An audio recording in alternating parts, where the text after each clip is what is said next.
Last week you started doing some work around designing your social innovation.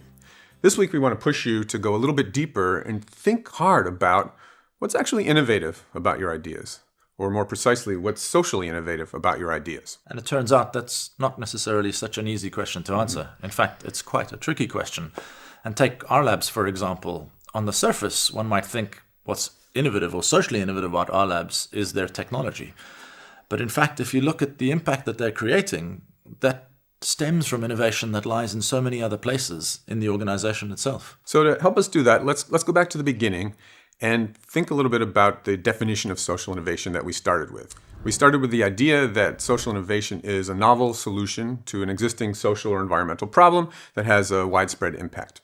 Francis Wesley gives us another definition which takes us deeper.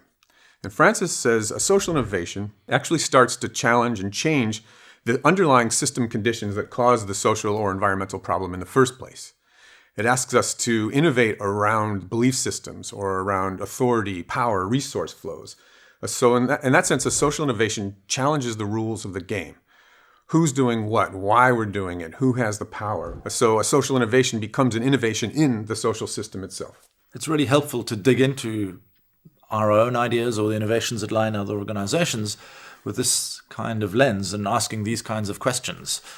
Because in the design thinking process, we're tasked and encouraged to prototype our ideas early, to test them, to reflect on them, to reiterate, and keep developing the solutions. But to do that just by looking at the feedback of the product or the service itself will not allow us to develop more complex solutions. In fact, by asking these kinds of questions around the experiences of where these innovations might be changing the rules of the games will allow us to go deeper in the kinds of impacts that might be possible and discover hidden impacts that might be possible. Right. And I think in actuality, very few innovators or social purpose organizations do this, or at least do it well and regularly.